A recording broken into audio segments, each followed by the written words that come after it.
Hello, and welcome to another episode of Unrequested with Rad and Shank. I am Rad. This Shank. Why? You know, hit puberty right there. When you say it like that on episodes, when you say, that cracks me up or something. Like, I don't know why. Like, when you do the whole, it's J Shank, y'all. Like, that's not, I mean, that's cool. That's smooth. But when you say, it's Shank. Yeah, it sounds very strong. Yeah, I'm coming in hot. It's prison strong. It is. All right. So, no offense. Yeah, no offense to anybody. So, okay. So for today's episode, we're kind of just firing from the hip here. And we were looking at some subjects, and then we kind of came up with something that we think is kind of interesting. And we decided today to talk about routines, specifically two types of routines. Your morning routine and then your nighttime routine, because, you know, everyone has a different routine. And I think it's very interesting. And kind of last week, if you remember, I kind of talked about the different people that I follow that inspire me and stuff, you know, it's like, yeah. And I looked them up on YouTube and their books and listened to them. And everyone has like, this is the routine for the top CEOs. This is what the top CEOs do. And you know, stuff like Zuckerberg has the same two color shirts in his closet so that he doesn't have to make a decision in the morning, you know, stuff like that. So you follow these people, and I don't know if, how I feel about that as far as like, okay, if you follow someone else's routine, this will make you something better. I think that there's credit to that because you probably, you know, a bad routine can ruin your day right from the start. Right? Yeah. Don't you think? Oh, no doubt. But, you know, and maybe a good regimented routine can get you off to a good start. So I agree with all that. But I don't know if mimicking someone's exact routine, but like with all things in life, right? You have to try something that someone else has done to see if it fits you or makes you better. Yeah. Right. So anyway, that's kind of where we got on the whole like morning routine thing. I'm a regimented person. Okay. You know, I consider myself to be very routine in the way that I handle things, you know, and I need that because I was raised military. And so, you know, you're very disciplined, right, Yeah. in the way that you do things. Now, there are definitely phases where I had no routine, where, you know, I would fall asleep on a couch. I'd wake up on a couch, you know, and I would just, you know, my routine was basically I was running late everywhere. So I'd wake up and just run and rinse off as fast as I could and brush my teeth and throw on some clothes and run out the door. And you out. And that was a horrible routine. I have to say that probably those were the, you know, I don't know. Like I think that was a reflection of my life at that time. Now that I'm thinking about it, that I'm older, like I think I was erratic, and my life was erratic at those times, right? What about you? Did you ever go through a phase where, you know, like that, like where you were not organized in the morning? Oh my gosh, absolutely. I you know, when I was, you know, late 20s. Nah, I wouldn't say late 20s. I'd say early to mid 20s. I was the guy that I was like you. I didn't hang any of my clothes up. I had a pile of clothes in my room. Right. I had to fish for what I was looking for, smell it just to make sure it was okay. Right, because you don't know the clean pile from the dirty pile. You don't know the clean pile from the dirty pile. Is it wrinkled? You try to stretch it out a little bit. You know, so I was very disorganized coming up. And but I will say I appreciate those moments because now I'm the opposite. Now I can't go around like that. You know, I have to make sure I'm like tip top, you know, doing laundry all the time. But I think it's just because, you know, as you get older, you kind of mature in all those spaces. But yeah, man, I was pretty nasty. Well, and that said, I think that when you're an adult and you behave like that, that is how you were as a child, right? Like, you were always waking up late, or your parents would come in 3-4 times to wake you up. Yeah. Then when you got up, you just grabbed whatever wasn't too wrinkled, right? You threw it on and you ran out the door. And I think that there was a phase I went through in high school, and this is just because when I was coming up, like, you couldn't be the wrinkly kid in school. So we were talking about this the other day. Like, I had my own ironing board, and that was a big deal, okay? Because everyone had an ironing board, but you had one ironing board, and everyone in the house used it, and it was in a specific closet, right? And you had to put it away when you're done because you ain't trying to, like, maneuver around an ironing board. But I remember I'd asked my parents for my own. So I had my own ironing board in my room. That was a big deal. And it just sat next to my bed. Now, I never put it away. Yeah. And so that was where I stored my clothes. Now, this is by high school. Like, I was not organized in middle school or anything like that. So by high school, you're trying to look fresh when you go to school, right? Yeah. So you throw the clothes over the ironing board that you're going to wear the next day. You either iron them that night or mostly you wake up and iron them in the morning, right? That's right. Because you got to have, everything's got to look clean. And plus, another reason I had to iron everything back then was because I hung my clothes on an actual clothing line, right? Oh, so do you remember? I don't know if you remember this, but remember when houses had those big metal tees? Yeah, my grandma had one. Every house had those, and I remember doing like cartwheels or flips over them, like if they didn't have the little wires across them. But everyone had those back in the day, man. And you got to think that like how houses had that. That was like concrete, like a steel T-bar. Yeah. And so but we hung our clothes. So my dad didn't believe in a dryer. He was like, dryer shrinks your clothes, and then it was a matter of just it's too expensive, all the power it uses, all this stuff. So if anyone has not hung their clothes, then you don't know what it's like to take clothes off the line. So we had to iron everything because the clothes they're crunchy, man. When they dry in the air, they're stiff and they're crunchy. Sometimes you get the dust or the particles. Yeah, like whatever was like blowing through the air. You got to really shake it, you know. So we got to the point where I always thought it was weird. My dad made us iron it. He had to iron his underwear, but then I realized, you had to because you pull your underwear off the line and it's hard. It's like stiff. So once you iron everything, that makes total sense. And then here's what it was though. You know, you save up when you're a kid, like. You know, you trying. I don't know. We didn't have a lot of money, so we didn't have to get fresh gear. You know, you saved up your babysitting money, whatever. You got a nice shirt, some nice pants. Oh yeah. You know, you try to make that stuff last, and then putting in the dryer fades the color. When you hang dry, my mom told me this. You hang dry, it preserves the color. Now it looks dull when you take it off the line, but once you iron clothes, the color comes back into it. It looks vibrant, you know? So man, that was another reason we ironed. The clothes just looked fresh, you know? Now I'm not going to go as far as like, I remember those brothers out there when they ironed, the pants would stand up by themselves. Oh, the creases. They would go through all that starch like it was hairspray. Yeah. And the creases, like I never got into the creases and I always used water. Not starch, because I didn't like it. Because, man, we're in Guam, and you're sweating through your clothes. You ain't trying to have all that starch up in the clothing. And so we did water. Oh, you know what I'm saying? Like, were you ever, like, heavy? Like, I mean, you dress professional every day. Like, do you iron? No, I don't, actually. I don't. Well, because I'm more organized now. Okay. So you've been to our spot, but you know, our closet, it's pretty big. And so you hang it up right away. It doesn't get wrinkly. I hang it up right away, and then I know that if I use it 2 or 3 times, it goes right into the wash.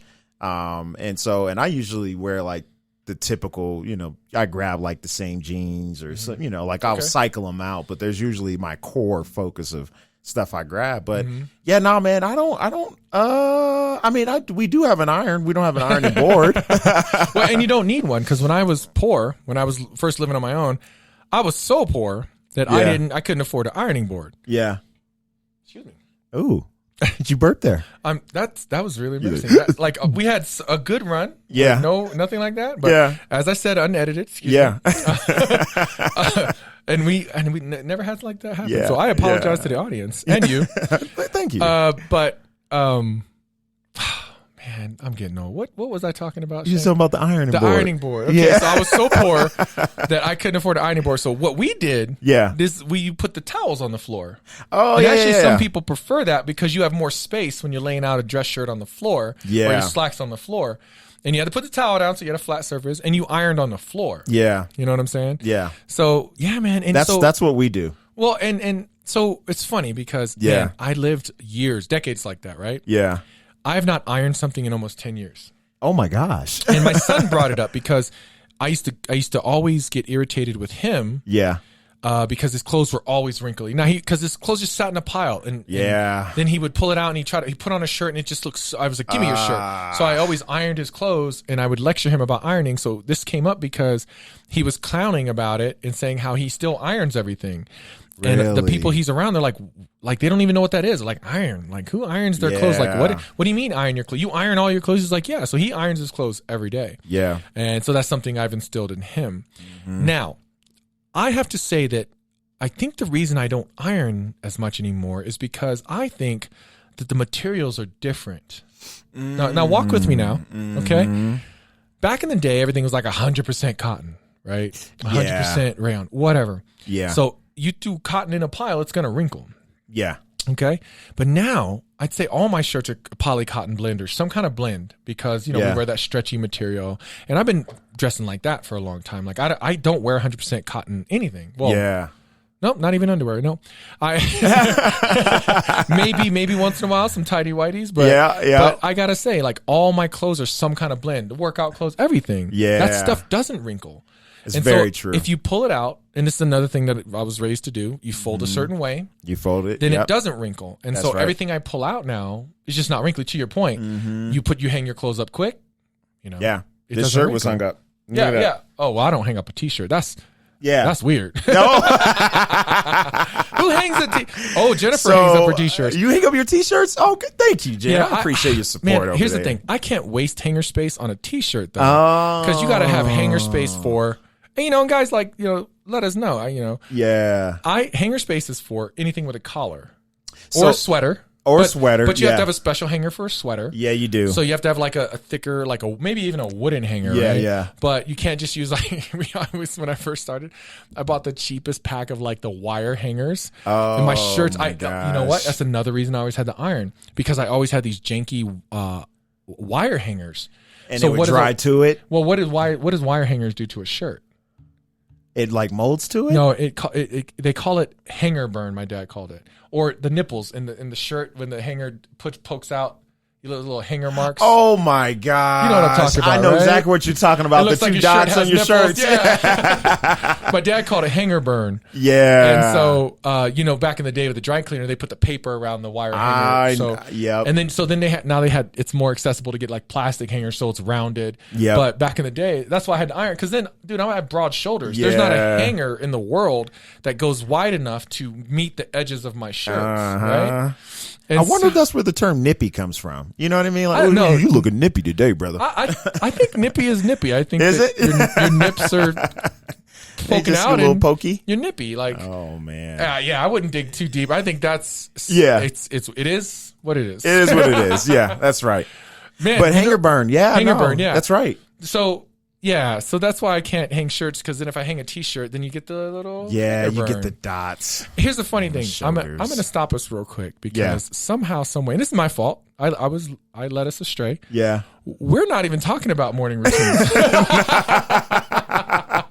We should get back on topic. Yeah, but that's what's great about this, man. We just talking. Yeah. Okay, morning routine. Shank. Yeah. Break it down. Now, I want a pre-quarantine, pre-isolation morning routine, like when you had to go to work, get on the light rail, get downtown. Yeah. Like I want that morning routine. Yeah. Then we'll talk about the isolation, the current work at home. The current work at home. Yeah. Okay. So pre-isolation. Damn, it feels so long ago. Like, bro, it's been a while. Let me think about this. It feels like this. We've been in this life routine for a while. Yeah, it's been a minute. But I do know, so I would wake up about 5:50, 5:55. And that's just for me to just get up, literally like sit up, let the blood flow and all that. And then once 6 o'clock hits, I immediately jump out of the bed and hop in the shower, brush my teeth, make my coffee, grab my lunch. And then I'm out the door. I'm out the door at least by 7. And, it takes me about 45, sometimes 50 minutes to get to downtown because I drive in. I used to catch the light rail, but to keep up with my Muay Thai training, I had to always drive in, and because I had to just go straight from work to the gym. But yeah, and that was the morning routine. Well, let me break. Let me change direction a little bit. Like, not so much like that. Like, what is the routine? So you open your eyes. Yeah. From that point to the minute you walk out the door and get in your car. Oh, that's the morning that's routine. What you want. That's the morning routine. You want the deets. Yeah, I want that. Like, yeah. The rest, commute. I don't want your commute, bro. Like, that's not, unless there's something in the commute that, sets your mind for the day. Does that make sense? Yeah, no, that makes total sense. That makes total sense. So, pre-quarantine, I would wake up, typical thing is grab my phone, turn the alarm off, And then I open up sometimes my email just to see what I'm walking into, look at my calendar, prepare my mind for that. Like, what kind of day am I going to have? Is it like back-to-back meetings? So you do that. So you do that before you even leave the house. I'm just waking up. Oh my God, dude. Yeah. Wait, you said your laptop or your phone? On my phone. Oh, okay. Yeah, because I have my work email on my phone and I have the calendar on there. And so I'm able to like just poke in and just take a look at my day. And I like to do that just because I can get in the mindset and I know what I need to do to get there before I get in. So if I'm having like a termination conversation or, progressive, whatever the case may be, I just gotta know what I'm walking into, and I think about it. I seriously think about it. I reflect on prior conversations I've had. How did I work that out? How's it going to fit in this? Do I need to think about something new or something different? Or if I'm working on a project, am I missing something? Did I get that out on time? I'm very detail oriented. I see. I walk through my day. I'm going to tell you, bro. Yeah. Like, I couldn't do that. Like, really? I would not want to know. Like, I hated. I thought everybody did something like that. I clown people who do that. Really?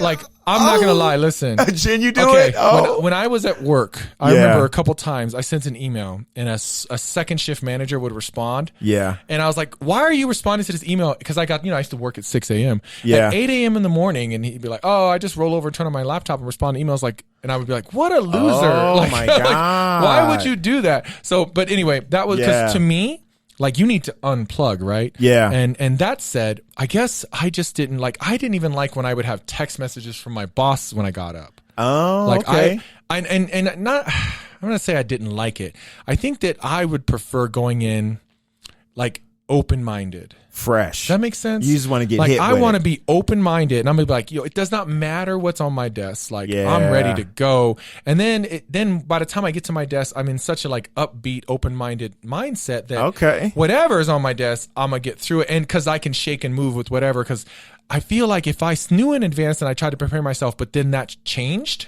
and it got pushed or whatever the case, right? Mm-hmm. And whatever I had preset my mind for changed. Yeah. Then then it's like, oh man, I was looking forward to this kind of day. Oh, okay. So I don't, and, I don't know if that's I'm set in that mindset, but I think that like I'm for sure that's how I felt dated, most days. But yeah, I really didn't. I wasn't gonna look at anything until I walked through the door. Yeah. So, I get where you're coming from, Jennifer. You're nodding your head. So you agree with Shank? Yes. You want to elaborate on that? With regard to preparing yourself for the day, I believe I felt more prepared once I just kind of glanced through my emails and communications, and I could see what was kind of waiting for me. But I managed a 24-hour operation, so things would happen at night or later in the evening that maybe I didn't see, and I would check my email throughout the night. Okay. I'd glance at it because it would be visible while I'm looking at my other inboxes. Yep. So I was one of those losers who would respond to an email at night. You loser. Okay, wrong term, guys. I mean, it's like watching the news. Yeah. Before you go out, maybe. All right. Yeah. I'm obviously I'm obviously touching a nerve here. I didn't mean losers. I was just like, come on, man, like get a life. I was just kind of carefree, like laissez-faire. Yeah, man. Come in and whatever the day gives you, bro. Whatever we're gonna the take breeze it and we're gonna run. Blows, man. Yeah. So I don't know, man. Like I apologize to both of you if that touched a nerve. But no, I just meant like in my mind, I was like, dude, like just chill, like enjoy your morning. But it is interesting how close that ratio is. Yeah. Like I think one way you wake up and do another thing. Jen does it another way as well. It's just interesting to hear like, no, actually I do that. And to your point, I have done that before where I would just walk in, just clean canvas in my head and just whatever, comes that day. Yeah. We got a fact here? Yes. 17% of Americans check their email as soon as they wake up. Most people, 55%, in fact, check their emails within an hour of waking up. And that's of June 3rd, 2020. Now my God. Now that said, there are multiple, I don't know if I want to say quote studies, but like people who state that that's not good for your mind. Oh, okay. Right? Okay. So now this is a great segue into like the whole, like, let's talk about the euphoric morning routine that you hear about, right? Like, God, I can't remember who this guy is, but he was talking about, you know, I like listening to him because he was like talking about guarding his mind. And he's like this super intellect guy. Yeah. But him and some other people, they refer to like this power hour in the morning, right? Or this 2-hour window in the morning where, and this is, I'm going to say this up front because it's absolutely absurd. And when you watch these videos and you see the comments, people are like, who has time for that in the morning? But it was like when I wake up, you know, I meditate for 20 minutes. Then I read a book for 20 minutes to start to open up my mind. Then I shower. Then I exercise, or like Jennifer was saying, then I do 30 minutes of yoga. Then I make a so-and-so shake. And then I make breakfast. And then I meditate some more. In an hour? I'm gonna keep going. Then I'm gonna put my clothes out. Then I'm gonna iron them. And then I start to, do some daily affirmations in the mirror. And then I'm ready to tackle the day. And it's like, so when I hear some of those, bro, it's completely. I'm gonna say it's absurd because that's intense. But I will say, you know, now that sounds absurd, Jennifer's dad actually gets up 2 hours early in the morning, and he goes down, has a cup of coffee, right? I remember being shocked. Really? He used to work at 6 in the morning, and he said he would get up and be downstairs by 4 a.m. And I was like, why? And so he was like, I sit down, have a cup of coffee. I don't think he reads anything. What does he do? I think he just sits there. He just sits there? Has a cigarette. And I think he just slowly works through his routine. Like, he just doesn't. And I can see that because I think some people don't want to feel rushed in the morning. Yes. Right? That's very true. So they want to wake up and be able to. rushing in the morning. I hate it. They want to take their time. Now, that said, I think those types of people who claim they do all that stuff in the morning, I don't know about that. Now, I remember when Nessa was born, and I had to work out in the morning because I had Nessa in the evenings, right? Mm-hmm. So I actually would get up at 3 o'clock in the morning, but I was scrambling to get to 24-hour fitness by 3:30 to work out and be home by 5 to shower. So that was, but at no point did I feel like I had time on my hands because I wasn't scrambled to do that kind of routine. So when I got up early to exercise in the morning, you know, it was a bit erratic, you know? So yeah, man, I don't know about all that. Like, and I'm not knocking those people who can do that. And if that's the routine that sets you up for your day, and it gets you in like this amazing state of mind, which is what it should be, right? A morning routine should set you off in a great headspace to tackle the day. Yeah. But man, I mean, like you said, in an hour? In an hour, that's pretty tight. That's well, and then you gotta ask, like, you know, are you really doing all that? Yeah. And you do all that every morning. That's pretty tight. But I mean, what are your thoughts on all that, man? Like. Could you do half of that? I don't think I can, because I wouldn't be grounded in the moment, because I would be so grounded in doing the action in the moment, but then I'm focusing on the next moment and make sure I don't miss that moment. Yeah, you know what I mean? Like, okay, I'm gonna wake up and do yoga, but in my mind, I know that. Wait. You got to meditate first. Oh, I got to meditate. Then you got to read a little bit of a book. And then after I read the book, and I got to think. I'm thinking about the book while I'm meditating. What book am I going to read, and what am I going to grab? And what kind of workout are you going to do? I can't do it, man. That's too much. That's too much. Yeah, I think the point is like, and then on the other end of it, and I'm not trying to be pessimistic about this or negative, but on the other end of it, it's like, I mean, are you really freeing your mind? Or are you overloading your mind in the morning? Come on, man. Right? Yeah. Now, I don't know. I think my problem, and this is something I need to break because my current routine. Oh, wait. I haven't even talked about my previous routine. Yeah. So get in there. Did you finish your routine, Justin? I think I did. Yeah. Well, no, not quite. There's one last part of that What's your that? morning routine. The beauty aspect, right? Oh, like what is the primping routine? Grooming routine. Yeah, the grooming. So, because come on, man, it's like I wake up, I do this, I do that. You know, but come on, man. Like, you're a man, but like a man, I have to say, Jennifer teased me for years that I take longer than her to get ready. And that's odd because I think I just take my time. It's not like I don't think I do extra stuff. Yeah. I just don't move fast. Just don't move fast. Move fast. Break it down, man. What's the grooming routine? So my grooming routine is once I'm, passing through the phone and I'm ready to go, get up out the bed, first thing I do is I brush my teeth. I brush my teeth, but here's what I do not do, and it irks the heck out of me that my wife can do this, and she actually does it to me, but I hate it when the light is on right in the morning, top of the morning. And bedroom light or bathroom light? Bathroom light. Oh. Bathroom, bedroom. It wakes me up and it shocks my eyes, and I freaking hate that. Okay. So I actually brush my teeth in the dark in the bathroom.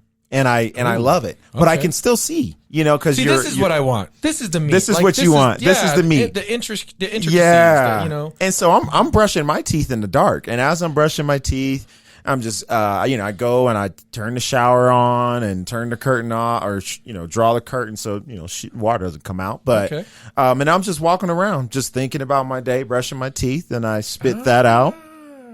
I always do mouthwash, gargle. Okay. You know what I mean? Gargle spit. Yeah. Yep. Don't gargle swallow. And then, after that, I hop in the shower. Okay. And the first thing I do is I wash my face. And so what I use is this. It's called acne.org. Okay. I don't have an acne issue. I don't. Okay. But Angie put me onto this. She's all about about self-care and facial care. And so I started using her acne wash, which basically is just a cleansing wash, gets the sleep out your eyes easy, and you just feel a little bit much more cleaner. But it takes out, all the dirt that can kind of sit in the pockets of your pores and stuff. Yeah. Because water just splashing on your face, you can only do so much. So I actually do, gentlemen, use a facial wash. Okay. And honestly, man, whatever. I guarantee 70% of the guys on here has some kind of like facial wash. You need to do it. Yeah. Happy wife. Yeah. They got some happy life. Yeah. So, but Angie loved it because she's seen a difference in my face. And so I started to do that. And so, after I, wash my face, then I get my loofah. I do use a loofah. And I sometimes mix it up. I don't know if you guys do this, but I mix it up. So sometimes I get bad dandruff in the wintertime, but one thing I counter that is Head and Shoulders. Yeah. So then I don't have issues. I love the Head and Shoulders smell. What do I use? You use Head and Shoulders? No, I use Pert Plus. Pert Plus. I've heard of Pert Plus. Yeah, because here's the problem. And I might be wrong. My mom told me, my mom's a barber. Yeah. She had a barbershop for years. Yep. My mom told me. Southside Fades. That's right. Nita's barbershop, actually. Nita's. But my mom was like the only black barber on the island. So she was like the barber. Yeah. A little Asian lady with a black barbershop. Yeah. Right. But she told me that dandruff is for us because we shave so much. Dandruff is from your hair growing. Oh. Right? So new scalp. New scalp. So we cut all the time. And which she supposedly this is might be old wives' tale, but the more you cut your hair, the faster it grows, right? Yeah. So that's why we have dandruff. I mean, oh my gosh! But that's what I love the Head and Shoulders smell. Sometimes I use Dove soap. That's our preference. Body wash or soap? Soap, bar soap. So you put a bar soap on the loofah, and I just rub it in the loofah, bada, and then it's all nice and foamy. Did you ever, as a kid? Yeah. Did you ever, as a kid, have to use a washcloth to wash yourself? Yeah. Okay. I remember when I was a kid, and I hated it. Was like either when I was at visiting a relative or my grandma's house, my mama's house, or at a friend's house, they would give you a washcloth and a bar of soap, and they were like, "Here you go." Yes. And I remember. Remember you having to you rub the soap in the washcloth? But you got to rub it in good. Yeah, and then you're basically smearing. It's smearing and it's not foaming up. And then you're wringing out this washcloth. Man, that's a throwback. Man. How many of these kids don't even know what a washcloth is? Because they've had loofahs their whole life. Yeah, man. I remember the first time I used the loofah, I was like, that hurt. I was yeah. This is so rough. What the hell is this? Yeah. Okay, sorry. So yeah. So I upgraded to loofahs. But I would loofah. And then sometimes I would switch it up and I would use Head and Shoulders as the body wash sometimes because I just love the way it smelled. Well, honestly, that's actually good we found this out recently. What's this? It's actually good for your pores. On your body? If you work out a lot. So I started to get some light back knee, right? Oh. And I was really stressed out about it and I couldn't figure it out. And it's because as I'm doing 3-4 hours of training, I'm sitting in a sweaty shirt, right? The entire time. And so I wasn't rinsing off immediately. Got it. And so, and so we cleared it up as soon as I finish, I just take my shirt off and wipe myself down real fast, get the sweat off. And then started using, I was like, well, what do you wash yourself with? Because to me, what I do is to save my skin. I found out that using a loofah every day is bad for you. Really? Yeah, because so they did these I want to say temperature, but anyway, these kind of images where they show like when you're scrubbing with loofah, you're tearing layers of your skin off, right? Which it's billed as that's good for you. Right, that's why it's good to use loofah because it's tearing the dead skin. What is off, it? Right? Exfoliation. Yes. Exfoliation. Yeah. Exfoliating.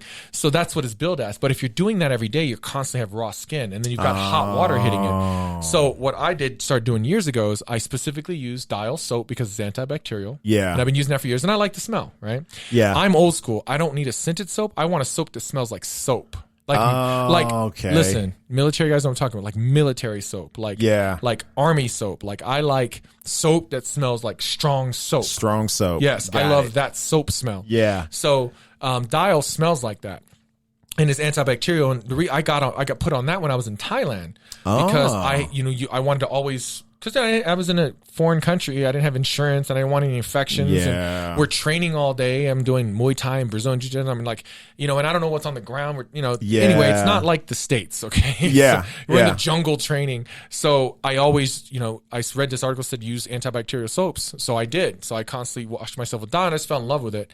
Anyway, I tell Jennifer this because her skin was getting a little raw, and I said, listen, every other day, you should actually just wash yourself with a bar of soap. Don't use the loofah.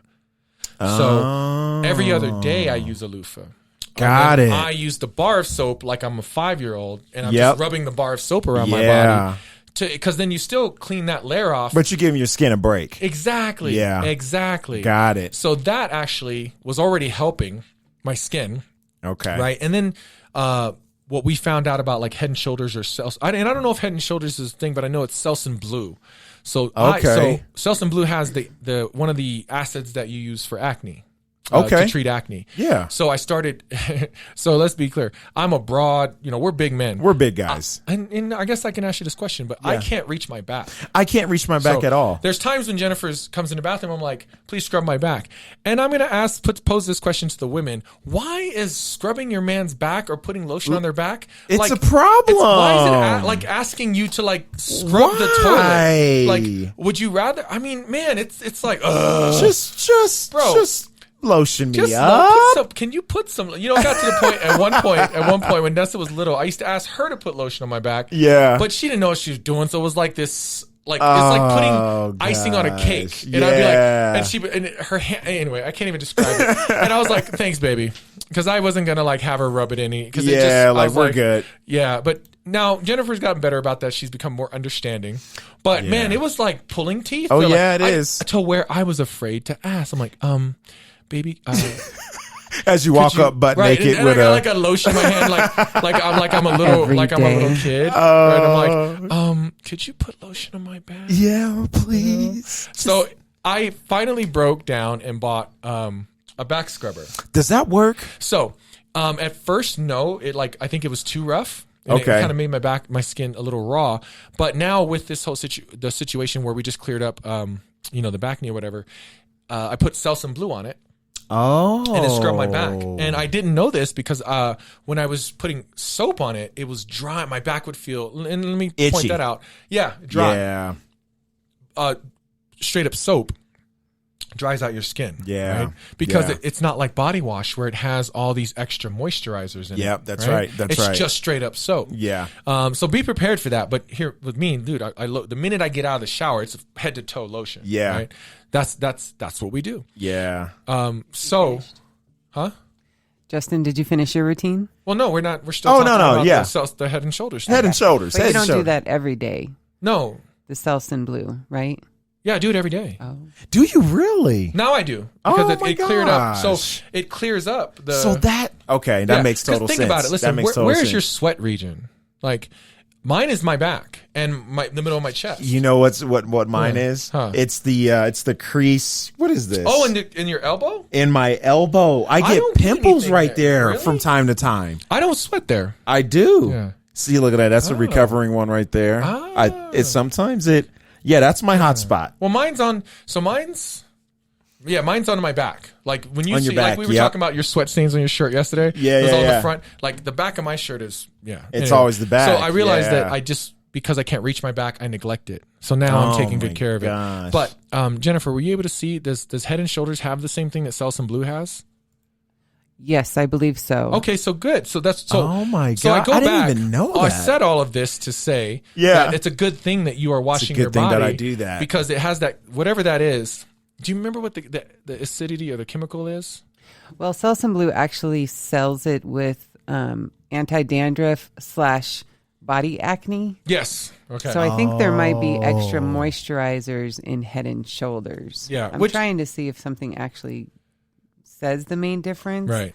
And I think it's just the active ingredient because Selsun Blue has some kind of sulfide and Head and Shoulders has zinc. Oh, okay. So Head and Shoulders. Gosh. Selsun Blue is more intense and maybe more effective at treating dandruff. So, wow. And the more you know. Right. The more you know. Exactly.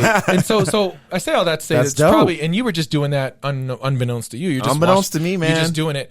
And I just love the smell. Yeah. Yeah. So man, you just never know. But think about what I said about that bar of soap, man. Like maybe every other day. Every other so day. You're not being harsh to your skin. I'm gonna take it. And as far as the back knee, it wasn't like full blown back knee.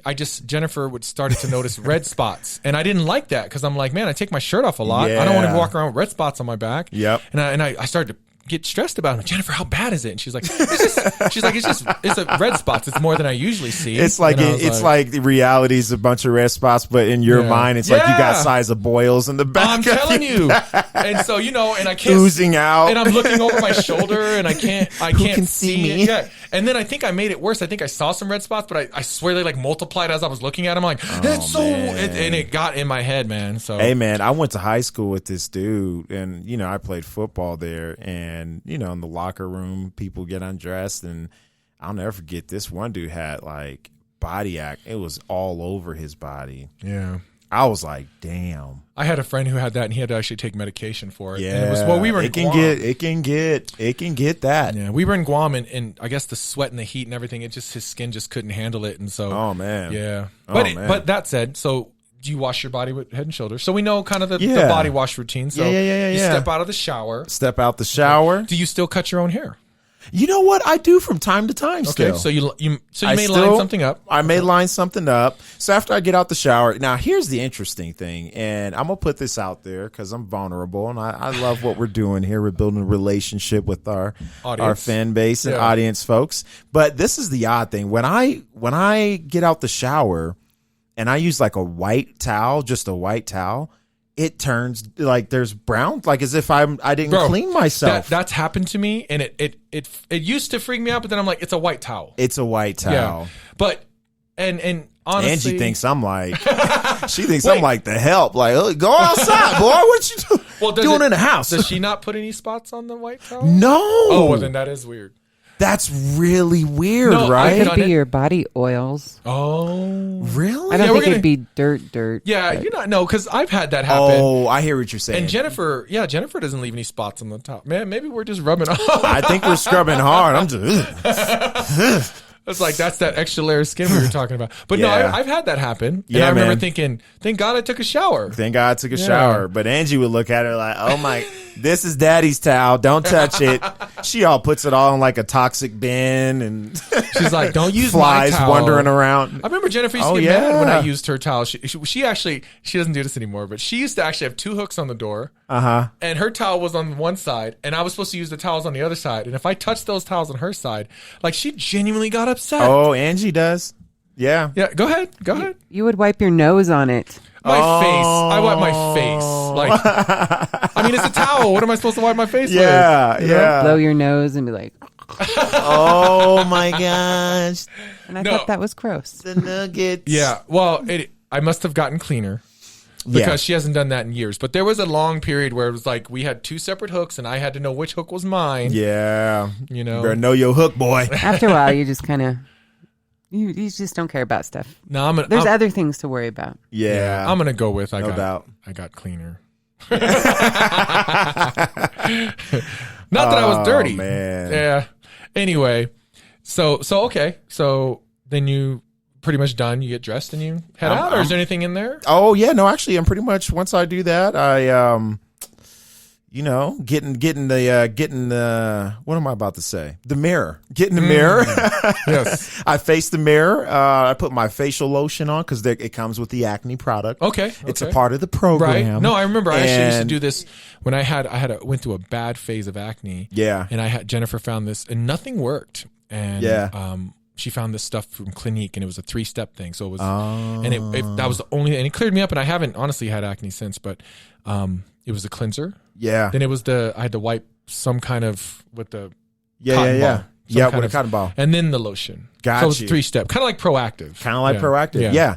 Yes, I would hit it with that, and then throw my do-rag on, and then I lotion actually from head to toe. Okay, you need to break down the do-rag for our audience that's not familiar. Do-rag is for African-American hair to where if you would like to have waves, that's what you would do, or simply just lay it down. Well, and I have waves. I'm mixed. And so my hair just naturally did that. Just naturally did that. But I will say I did have to use do-rags because I had to push it down more and you get deeper waves. That's exactly right. Right. Very true. Right. Very true. So once I throw my do-rag on, then I hop out, lotion down, and, everybody's asleep. So I'm walking around my house butt naked. Wait, so all this is happening naked? Okay. All this is happening naked. Right. Bo's in his room. Doors are shut. Don't worry. And then Angie's, she's asleep, and everyone's in their respective areas. So this is daddy's time where I can just walk freely, and I'm going to go make me some coffee, and I pack my lunch. I pour me a cup of coffee and I walk back into the room. Okay. And wait. So you're walking around with a cup of coffee, but you're naked. But I'm naked. I just had a visual of that. I gotta have drawers on if I'm at least drawers if I'm walking around with a cup in my hand. But everyone sleep because Bo, he sleeps through the night. He's from 8 a.m. to 8 p.m. or about 7:15. So and Angie's already. So it's literally just me and Johan. It doesn't feel safe, bro. Yeah. No, like messing with hot liquids and you're just I know. dangle? I know. I can't get my head around this. Okay. Naked for me in the house is here to there. Dart, go here, go there. Very true. And then I put some drawers on and now I can move around the rest of the house. Yeah. Or get some Yeah.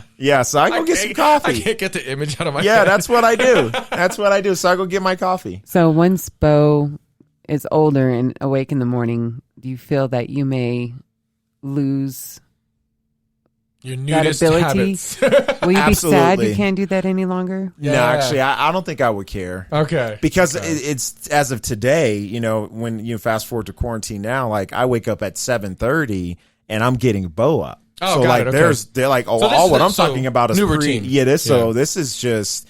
Yeah. So new routine. Same cleansing, I think, but same cleansing. You gotta get Bo up except I'm just getting Bo up. Yeah. Okay. Well, and so mental state. So we talked about hygiene. Yeah. Is there any mental preparation aside from checking your emails and preparing that way for the day? Is there anything that you have to do to get yourself in a good mental state?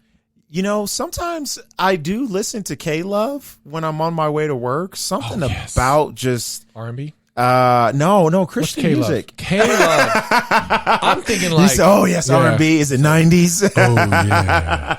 We're gonna get your day started off nice. Stand the rain. Can you?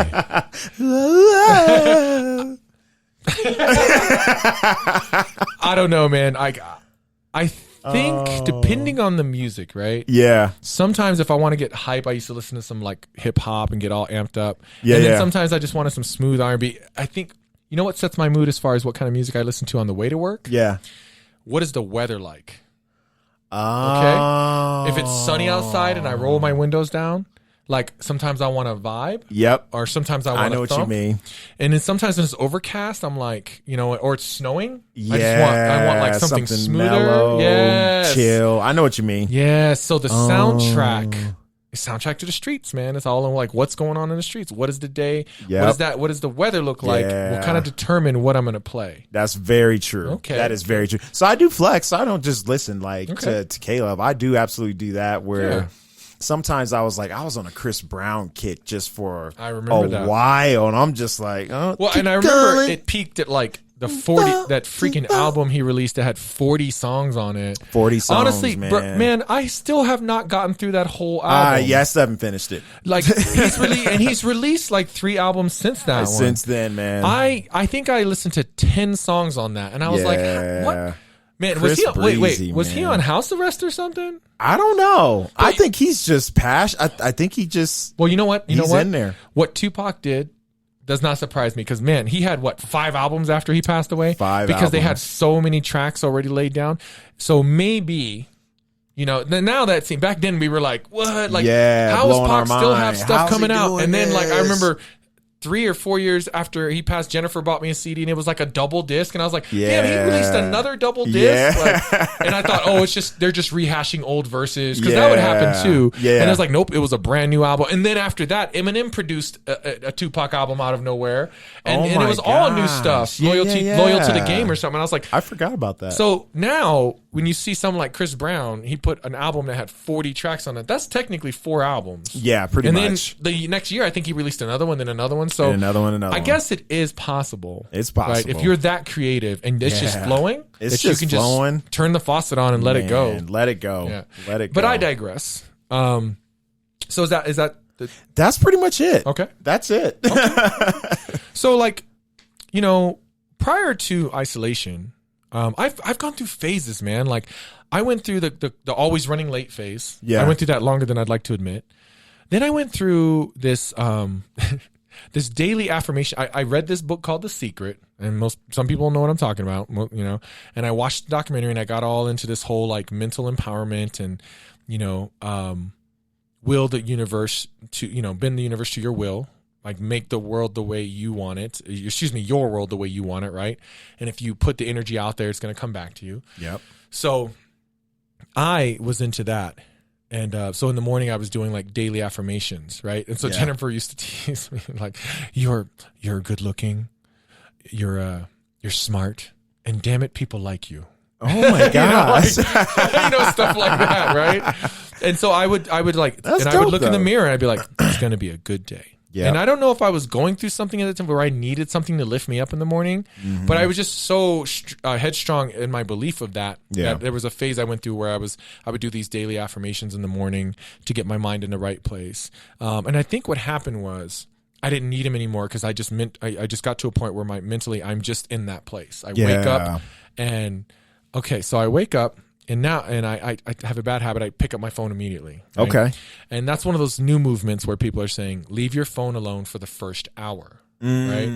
But I immediately pick up my phone. I try to catch up on not work stuff. Well, I don't work corporate anymore, but and I just kind of see if I miss anything. But I think the reason I do that now is I put my phone away at like 6 p.m. When I start cooking dinner, my phone is away for the night. Oh, because I'm with my family. Yep. And so people, they don't get a text back from me at night. They know they'll get it in the morning. Yep. So that's right. But now that what sucks is I have to catch up on whatever was being texted to me all night. Yeah. But that's just a choice. Right? Yeah. I do that same thing. Yeah. Because I said, this is my family's time. So first thing, I'm regular, my friend. Oh, like I'm regular to a point where I used to get teased at work. So, I go at the same time every morning. Yeah. Okay. So as soon as I get up, I grab my phone and I go to the bathroom. I'm on the toilet and I'm on my phone. Now, when I used to work, it was 6:15 every morning on the nose. You had to go. So when I used to have to be at the board, Barry used to tease me because right at 6:15, I'm like, I'll be back. And so people who work with me knew my routine and they just knew where I was. Yeah, like, they knew where you were at. And that was I love that my body was so regimented. Yeah. And it is to this day. It's just a little later because like I don't work at that job anymore. So I think, what is it, 7:30? He popping at 7:30. 7:30. So and it's regular. Oh, first man. thing. That's a beautiful thing. You do that. So I always did that, and then of course the shower. Yep. And there's nothing special in there. I've already talked about the bar soap or the loofah or whatever I'm using. Yeah. I don't have hair, so that's not a thing. The only thing that changes there is there are days that I have to actually shave my head, and so those are the days I have to like take the time to shave my head. You do that in the shower? Yes, I shave in the shower. Oh, do you shave in the shower? I didn't know that. No. Well, you have a we talked about this. Yeah. So Schenkel just got his goatee trimmed. I did. And so he said, you're really lucky that you don't have to like deal with that kind of stuff. Facial hair. And man. I am half Asian. And so I it takes me a week to grow a stubble of a mustache, right? And it doesn't fill in. So, I can go a week and then I'll shave it. I have this little goatee and I'm very proud of it. Yeah. What you're looking at right now, I haven't trimmed this in a month. Oh, you're getting long down there. Well, and it could use a trim. Long John. The rest just doesn't fill in. Yeah. So that's not a concern. So I don't have the type of facial hair that I have to look in a mirror and really be detailed about like trimming it. Yeah, right? Man. But I do. Jennifer years ago, she put a mirror in the shower. Okay. And so we've just always had a mirror in the shower. And now I just look in the mirror and I shave. Is there a reason why? Hold on, let's back up on that. Because why? I like everything done in one space. I don't want to do everything in my face bowl. Do you call that a face bowl? I call it the sink. Okay, I always called it a face bowl, sink. And when I refer to it as face bowl, Jennifer was like, "Why?" I say the face bowl, because here's the thing: my dad always called it a face bowl because there's a distinction. You have a sink in your kitchen, you have a face bowl in your bathroom. So don't call it a sink because then I will go to the kitchen. Oh, you see what I'm saying? And is the theory behind because you wash your face in a face bowl? Now, back in the day, what did you didn't have a faucet.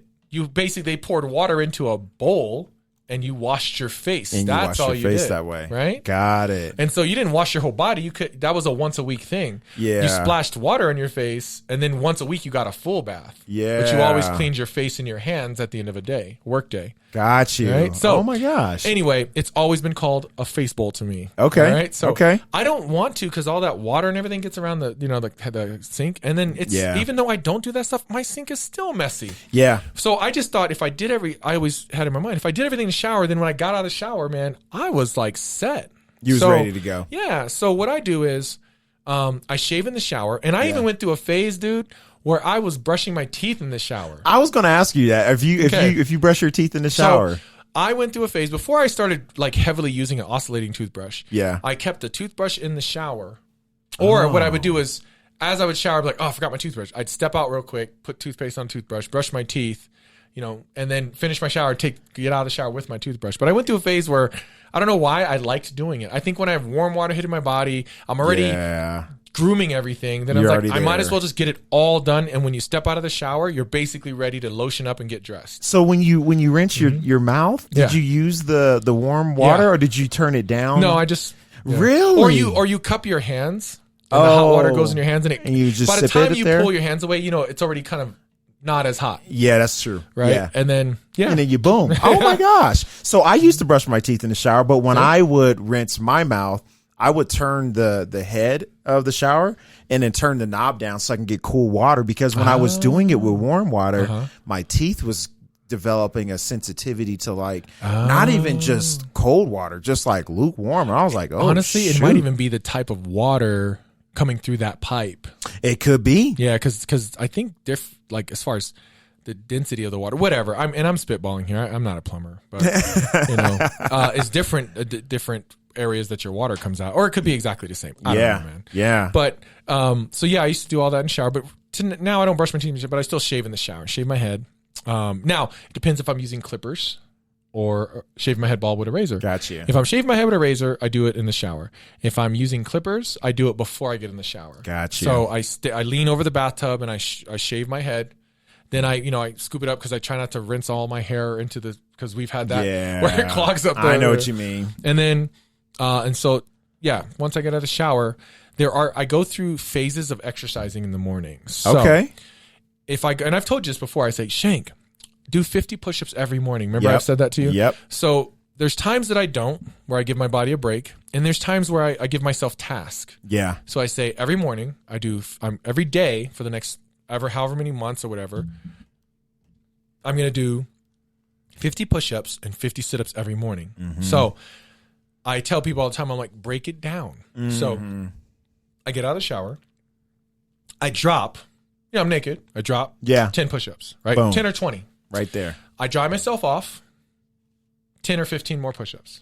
Okay. Brush my teeth, 10 more push-ups. And so it it's integrated into what I'm doing, so it doesn't feel like I have to stop and do it. Yep. Right? I feel you. So I go through these waves of that where I fit in a pseudo workout. I would never call that a workout. Yeah. Because that's kind of what I would do to warm up for a workout. Yeah. You know what I'm saying? I know what you mean. But for some people who don't do anything, that's a full workout. It's a full workout, man. So I guess I do work out in the morning sometimes, but that's just to sneak that in early in the morning. And then I do believe this. So I read a study that if you get your heart pumping in the morning and your metabolism and everything, it's on a high all day. Right? So you just burn better and you just think better and all these different things.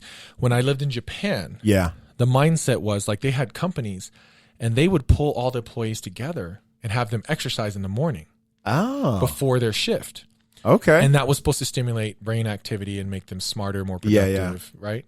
And so when I went to school there, like we used to actually do little exercises. It was silly stuff. It was like stretch your arms, little cherry pickers, stuff like that, but it got your body moving. Then when I went to, when I was working, it came up again, and I had done that for a long time, and then I forgot about it. And then I was in like an Aubrey Daniels seminar or something where we, conflict resolution, something. Yeah. Some kind of management seminar that I was attending. And the person stopped us after we were like 4 hours into one of the modules. Yeah. And then she was like, okay, stand up. Let's just move around a little bit. It's been proven that it increases brain activity. And I'm actually reading a book right now called Spark, which is really amazing, and it explains all the science behind how exercise improves brain activity and all the studies they did at these different schools and everything where they had these kids exercise in the morning and then track them, and these kids had better grades and they went to better colleges, and it was just they were part of this program where they agreed that they would come to school an hour early every morning and do some kind of exercise before their classes started, and they just scored higher than the other kids. Yeah. But I say all that to say that there's something to that, right? There's something to it. So if you can get something physical into your morning routine, I think that's important. Oh yeah. As for the mental state, right? Yeah. So I used to be the daily affirmations. Mm-hmm. Then it became, and like I'm not kidding when I said last week, Pinterest and YouTube and all that stuff. I pull up someone that I like to listen to. Yeah. And I listen to maybe a 5-minute speech that they did or a 5-minute motivational video. Like Jennifer will come in now because now we get together, we get up together in the morning, which we didn't before. Mm-hmm. And she'll come in and I'll have a video playing. Like they've just gotten used to it of some kind of motivational thing or something I need to learn, like something about diet or intermittent fasting or economics. That's awesome. Yeah. And I don't want to listen to like a half an hour of it, but I have listened to a half hour or an hour of it. And then sometimes I take a break from all that and just want to listen to something mindless like this podcast. Yeah, very true. Or a podcast, right? But yeah, man. So I take those moments to kind of feed my brain in the morning. Yeah, you know what I mean? No doubt. So yeah. Anyway, that's kind of my routine, and then I'm on my way. Right You're now, on your way. The current routine, now that Jennifer and I are here full time at our business, is that we work out in the morning. Yep. And that really sets our day because first thing we do is we come to the gym, we open the gym, and we train. Then we clean and do all the things and get ready for the classes to start. Yep. But we've got our workout like done and we feel great and like kind of just gives you the boost. Y'all ready to go. Yeah. But I mean, yeah, man, that's my routine. So I love it, man. I wonder, I guess I don't really wonder what people's morning routines are. Yeah. But when it's been pushed out so much, like, see what the top 5 CEOs like morning routine is. Yeah. Or start your day off like an entrepreneur. Like all that stuff's out there. So it's like everyone's acting as though they have the key to success. Yeah. Right? Go ahead. So I did look up the ultimate morning routine for success for the successful and highly successful people. Okay. I read that wrong. Anyway, I'm sure you get the point. Number 1 is to wake up really early. So if you take advantage by adding a couple of hours to your day and waking up early, then you can get a little bit more done. Okay. Working out is number 2. So it says don't have intense exercise in the morning. Just do yoga or like Pilates, something light. Mm-hmm. And then do an hour of power where you learn something.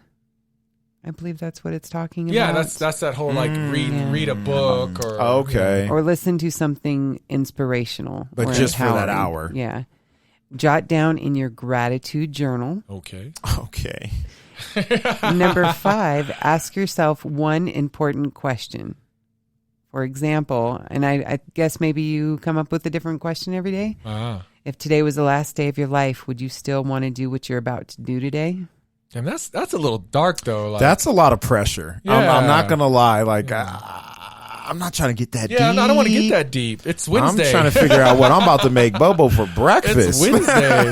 And I wonder if these are, I don't know if they're saying do all of these things or maybe one or two. Guys, listen, I think I was just like really hypocritical because I was talking trash about they do all this stuff in the morning, and I just played back my morning routine in my head. That's what you do. That's what you do. I was like, I shower, I do push-ups and sit-ups, I brush my teeth, I listen to videos to learn something. Oh my god! I think the only thing I didn't do was meditate and read. That's it. The reading can go to the whole learning something. Yeah. Okay, I guess you can. Wow. Just shrink those things, I guess, right? Yeah. Or find ways to do it. But yep. Oh my gosh, you're the guy, but you don't do it in the hour. That's no. like 2 or 3 hours worth. Yeah, I mean, I think they embellish a little bit. You're not doing that every day. I'm sorry, man. Like when I do all that stuff, that's a half hour. Yeah, it's a half hour. Maybe 40 minutes. Yeah. But yeah. Oh my gosh. Okay, so. That's kind of our take, like our morning routines, and then like how we see the morning routine, I guess, to some extent. But at the end of the day, guys, my take on this is like set yourself up for the day, whatever that looks like. Yeah. Right. But if anything, I don't care if you're the guy that's like, has messy hair and you're just grabbing a clean shirt out of a pile. I don't care if you're that guy. I don't care if you're the guy who wakes up an hour and a half early and you have time to primp and groom and do all these things and really, set your day off right, or even get in like a quick workout. If you're that guy, it doesn't matter. For me, what's important in the morning is mental state, and not a steady mental state, a positive, uplifted mental state, right? Mm-hmm. I think you need to get up and get ready to go, but be excited about the day. Absolutely. In the sense that some form of enthusiasm, whether it's excited to see specific coworkers, excited to get to work and do your job, or if you hate your job, just excited to kind of see what the day might bring. Yeah. And if you can't get excited, just stay positive. Yeah. You know what I'm saying? Yeah. You may not be able to get excited every morning, but stay positive. Now, once you get to your car or whatever, if you commute on a train or whatever, and you listen on your phone, find that music or that podcast. Yeah. Plug. That gets you going, that gets you excited, right? Yeah. Listen, there isn't a person out there that doesn't have a song that gets them excited. Oh my god. For me, I always call it the soundtrack to my life. There are specific songs that have specific meaning to me. Absolutely. And some songs, man, you know what's been amazing about the current thing is you used to have to dig through CDs, and you don't have that CD, you can't listen to that song. Man, or the CD scratched up. Right. With Spotify and all the things that we have now, you can pull any song in the universe up on your phone and play it instantly. That we are living in an amazing age. Yeah. So find it and get yourself right. I used to, the first thing I say to people when I work with them is always like, how's your day? How are you doing? And I'm like, and I used to say something that people always knew was kind of a thing. I think some people got irritated by it, but I think some people enjoyed it. But they were like, and how are you? And I was like, or what was it? I say always good. They're like, how's your day? Always good. And they say, how are you? I'm always good. So, and I believed it. And I said it and I believed it. I'm always good, right? I like that. And there was this guy that I met, and he used to say, I never have a bad day. And I picked that up a few years ago because I can never say that I had a bad day, but here and there it'd slip out of my mouth. Yeah, man, it was a tough one today. Oh yeah. But this guy I met, and he was kind of on the same energy as me. And it was when I was working at the Zeppelin. Yeah. And he was always so upbeat and positive. And one day I was like, and we kind of gravitated towards each other because he was like that. And he was like, man, and he was like, I never have a bad day. And he was like, there's no reason to, man. Look at us. Look what we have. Look where we live. He was like, I just don't have. And I was like, you know what, man, you're right. So I started saying that. And I remember somebody got mad at me one time over there. They were like, what? So I'm choosing to have a bad day? And because I said, hey man, I never have a bad day. Yeah. And then this person was like, so I'm choosing to have a bad day? Because people get mad at me because I'm always upbeat like that. And you know what I said? Yeah. It's a choice. It's a choice. Like, listen, everything that's hitting you right now, you choose how to respond to it. You choose how it will affect you. Oh, yeah. And you choose how you will carry it throughout the rest of your day. Absolutely. That is a choice. So all of those are choices. Yeah. So, yeah. Like, man, life is hard. Life sucks. And we all have to deal with the things that come to us. Now, how much of energy do you want to put into those things, or how you want to see them, or how you want to turn them and lay them down so you can walk across them? All that comes down to choices that you have to make. There are moments that you have to accept the gravity of the situation. You have to let it hit you. You have to absorb it. You have to respect it. You have to acknowledge it. Then you have to find a way to move past it, around it, over it, through it, whatever. Right? But again, those are choices. I choose not to have a bad day. And so I always say, so it was like, that was my go-to. I was always like, man, I'm always good. I never have a bad day. I love it. You know? I love it. And then I got to a point, Jennifer used to hate this, when people would try to blah, blah, blah, and they try to, they're having a bad day, so they want to drag you into the mud with them, right? Oh, yeah. And I would always be like this. I used to say this, well, you're not going to ruin my day. And that used to piss people off. They're like, blah, blah, blah. Whoa, let's sort this out. And I was like, but hey, listen, you can be upset, but you're not going to ruin my day. Yeah. Because that's what they want, because they're having a bad day, and they want you to feel like they feel in that moment. And that's it's like, no, man, you're not going to bring me down there. Yeah. Anyway, I digress. I went on a little rant, but that's. But I love it though. But that's kind of the last message I have here, right? It. Yeah. The whole podcast is about a morning routine, but at the end of the whole end of it, right? What I'm saying is, regardless of your routine, understand what the end result should be, and it should be that you have the right mental state to go about your day. And who am I to tell you what mental state that is? Man, I'm just a guy on a microphone, right? Yeah. But what I'm saying to you is, and I'll say it, and I don't want to sound arrogant, but I've found happiness in the sense that how to be happy throughout every day in my days, and really just let things roll off of me, or be able to confront things, or however you want to slice it, right? Yeah. But this is how I've done it. Yeah. Right? Yep. So, I mean, break it down, man. You got anything to add to that? Oh man, I love the thought of the choice. I've always had those situations where, like, I have to analyze something that absolutely bothered me in a moment where I may not be able to catch it, and it does actually razzle my emotions, and then I flip my wig, and then here we go.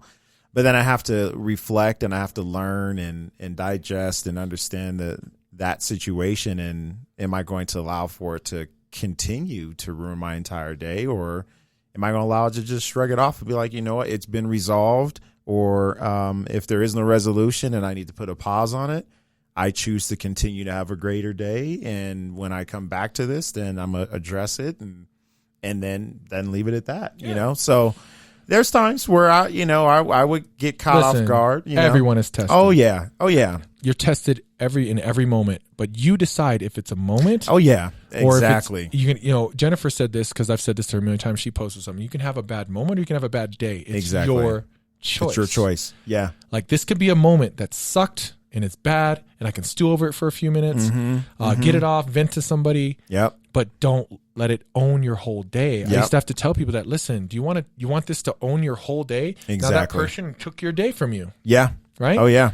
When they could have just taken a moment or 5 minutes or whatever. Yep. Oh yeah. Nobody should have that power over you. Nothing should have that power over you. Now, again, there's some hard situations in life, and they require a little more effort and energy and heart, right? Yeah. And so I'm not talking about this is a way to get through everything. Yeah. But as far as a regular day, guys, man, just sometimes I see the energy from people. Jennifer and I had a situation yesterday where just, we came across someone who was just excessively rude for no reason. And it was just like, either they were looking to start something, or whatever the case may be. And then recently I had to stop a fight in a parking lot between two women who, out of nowhere, and it was just so ugly, and ugly that I felt the need to interject. Wow. And the one woman had her little kid in the car, and I stepped up to try to, and they were in their cars, and they're trying to hit each other, and they're yelling, and they're calling names, and it was over nothing. Where the simplicity of it was, oh, sorry, let me just back up, and you can pull out. And I said, listen, stop. And I yelled at him, because I said, my daughter's here, and you guys are yelling us profanity, because we were walking, and I was like, could you just pull back, and hey, she's sorry, let her pull back. So but what it was, I realized those two women, They had their whole day on their shoulders, or their life on their shoulders, and they wanted to pick that up and slam it on the head of the other person, and that's where they were. And I am not of that material. Yeah, right? And so I just refuse to. Yeah. Right? Yep. Now, some people deserve my wrath. Yeah. Right? There's going to be those moments, right? Oh, yeah. But once, anyway, that we've just kind of come across that. So that's why, I think it all starts in how you start your day. Yeah. So all the rambling we did for over an hour is all to say this last little message here, right? So that said, we're going to move on to our next segment. Are you done with that part? Oh, yeah, I'm good. I have a question. Yeah. If you don't have your morning routine from start to finish, is your day different? I would say in the beginning of quarantine, it was absolutely an adjustment because I didn't have my normal routine, or, I would have to adjust and pick up Bo and all that stuff. So I would say in the beginning of quarantine, I did, but now I don't. It's like it's one of those things where I just kind of adjusted and this is what it is. And so I've adapted. But yeah, in the beginning, absolutely. I was like, damn it. I wish I had my coffee just by myself. Yeah. Peace and quiet. But it's like at 7:30, man, it's on. That's a great question. It's a really good question. But I think it goes back to the message I was just spouting for the last 10 minutes, right? Yeah. Is that that's why their morning routine can't be the all powerful, right? Yeah. And it needs to be like, could you get to that last part? Right? Exactly. So regardless of what my routine is, like I said, whether you're scrambling out there or whatever, can you get yourself, what does it take to get yourself quickly to that mental state? And I promise you this, what I've learned is once you do it, and maybe it's the routine, right? Yeah. Or the things you listen to, however you get there, the routine is what gets you there mentally.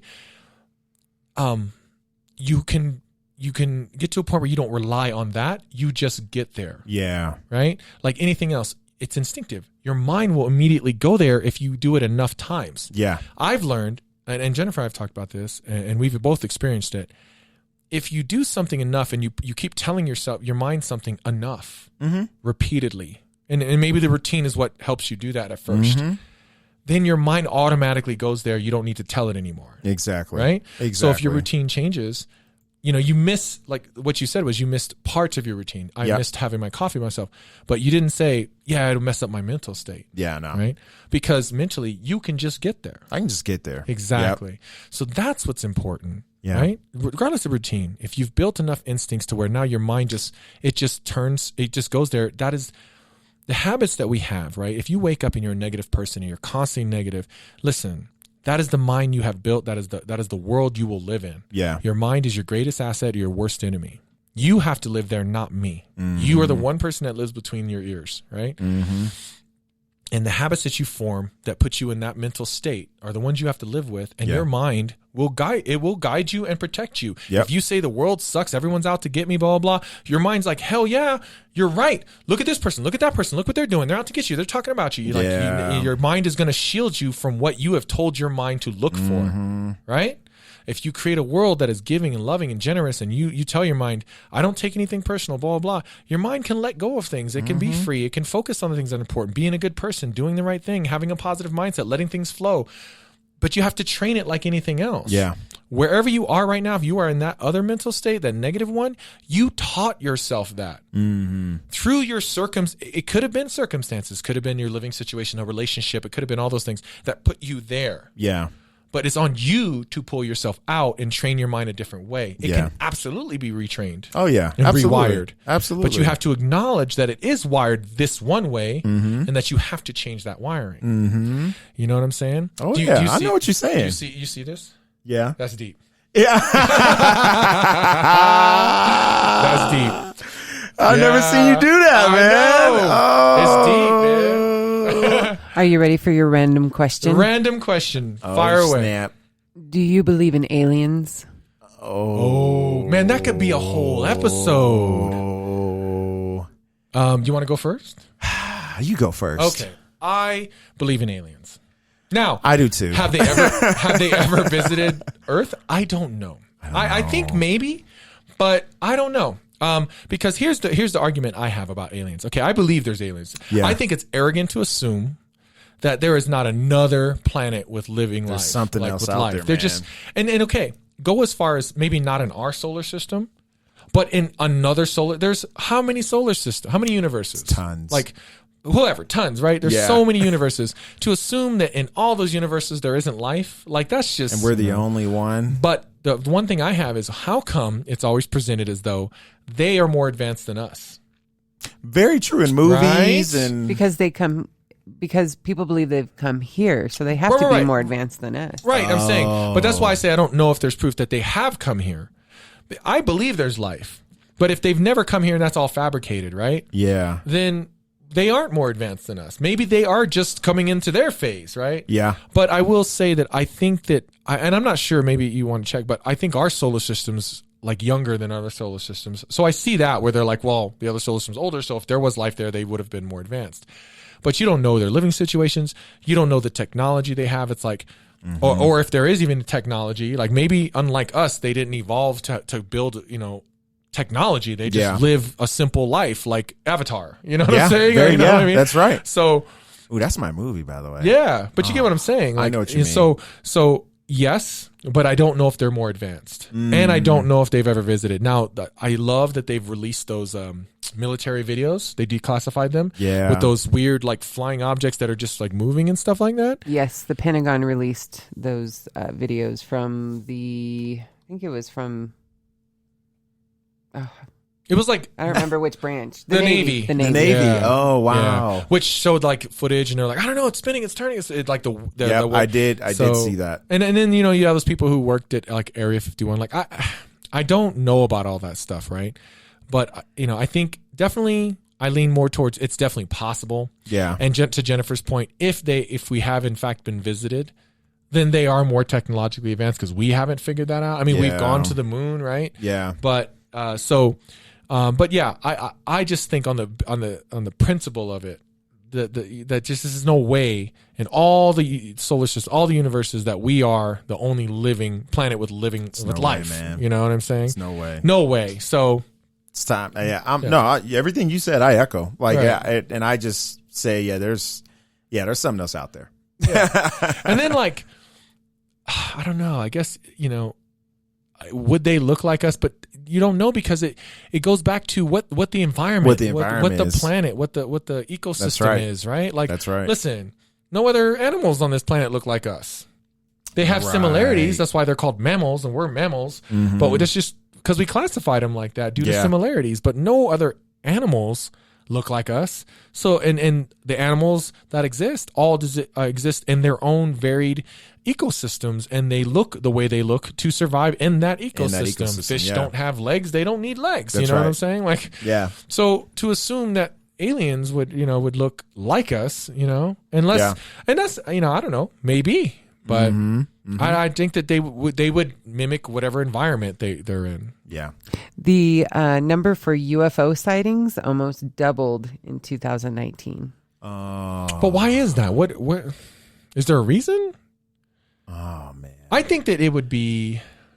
I feel like we've been hit kind of hard in a lot of different areas in this world, and I think they're like excited that they're next. Like they're coming. Like, hey, we're up. Have you guys seen that meme or that GIF floating around where it's a room full of aliens? And it's like 2020 so far, and then it's a room full of aliens saying they're looking at each other like, "Oh, we're next." I'm so nervous. I wouldn't doubt it. I can't wait to introduce myself. This is such a great time. So, on that note, is it GIF or GIF? GIF. Is it GIF? Okay, I'm gonna say GIF. GIF. My daughter says it's GIF. GIF. But I don't know, man. I don't know either. Yeah. Gift. I call them GIFT, and then GIF. Yeah, GIF. You just dropped the T. That's what I'm saying. It's a GIF. Yeah, that's and what grammatically, if you're looking at it, it's GIF. So Vanessa, if you're listening to this, but I still say GIF. Yeah, I was gonna say grammatically that's right, but I still say gyro wrong or gyro. I think I said gyro. Whatever. Oh man, is it? It's gyro. Gyro. And I say gyro. Like yeah. I mean what is it? Euro. Not gyro. Mm-hmm. But there's a G, so but culture. Yeah, I don't know. Grammar it changes with languages, I guess. Yeah, it does. It does. Okay, that's a good one, and yeah, I that's my take, man. Like, I guess if we had to address specific things, I'd have a deeper. But the answer's simple. Yeah, I mean, you know what I'm saying? Oh yeah. Yeah. What else you got? I just Googled it. and it says the GIF creator says it's pronounced GIF. Oh, really? Who is the GIF creator? Who is the GIF creator? Who is the GIF creator? Is he friends with the Keymaster? There is no Keymaster. The Oxford English Dictionary accepts both pronunciations. GIF and the GIF. I guess it doesn't matter. So it doesn't matter. Okay. So what's the history of the GIF? Like, when was it created? It seems like a long story. Okay. Oh, okay. Yeah. Another time. It began in June of 1987. Wait a minute. 87? I never heard of a GIF till like 2008. Wow. Seriously?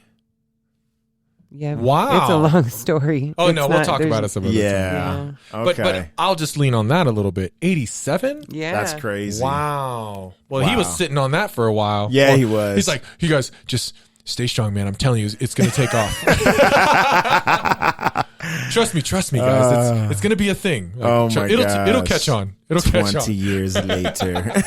It's a thing. This is my moment. Oh, my God. I told you guys. He's all, Jeff. He's all sitting back in a throne. His mom's crying in the background. I always knew it. I was destined for this. And then he doesn't even have a name. He's the GIF creator. Just the GIF creator. Just the GIF creator. That's it. After all that, he's like, they're going to remember my name. No, son. No. It's just GIF creator. No, son. Not at all. Steve Wilhite. Okay. All right. It's the graphics interchange format, or GIF, or GIF. Well, there you go. Was Steve? Steve. We salute you, Steve. The GIF creator. We salute you, sir. Tampa. All right. So we ran over, guys, and for that, I apologize. But again, like I said, if I wanted to go in here and edit this down, we could, but that's not what we do, right? We keep it raw. We keep it unedited. I hope you guys enjoyed the episode. I hope you guys enjoyed the message. Spike Lee. Do you yes? No, not Spike Lee. Was that? It was the Wayans brothers. Oh, was it the Wayans brothers? So okay, there's a long title, but if you guys haven't seen it, it's called Don't Be a Menace While Drinking Your Juice in the Hood. Yes, you remember that one? That's right. Okay, people just refer to it as Don't Be a Menace, but it was a spoof of all the like Menace to Society, Boys in the Hood. Yeah. And so in that movie, every time somebody said something real deep, because all those movies were meant to have a message, right? Be poignant. Yeah. So every time somebody says something real deep, Keenan Ivory Wayans would pop out and he'd be like, message. Yeah, so, I know what you're talking about. So I told Nessa I was going to start doing that whenever I said something like poignant. Yeah. So message. Oh man, I love it. I love it. All right. So thank you guys for listening. I hope you enjoyed this episode, guys. We're trying to keep it interesting. I hope you're enjoying the podcast. We're getting great feedback. So thank you guys so much for reaching out and supporting us and listening. If you guys have any feedback you want to give us directly, don't hesitate. You can hit us on our Instagrams. We're building up the podcast, so we are going to have a website here soon, email, and we do have our Twitter, so you can hit us up on Twitter. Follow us on Twitter. Jennifer, what's the Twitter? Unrequested X. Unrequested X on Twitter. Jennifer just set that up for us. Yeah, thank you. So yeah. So you can hit us up there. And again, guys, I hope you're enjoying it. We're enjoying making these things. And I apologize that this ran over, but that's going to happen from time to time. So we're going to go ahead and close out this episode. Shank, do you remember the new closing? Yes, I do. All right, because last week was it was pretty rough. Challenging. Yeah. But let's go ahead and let's close out the today's episode. As we always say, you didn't ask for it. But you got it. We'll see you guys next week. Love ya. We'll look forward to talking and you guys listening next week. Bye. Bye.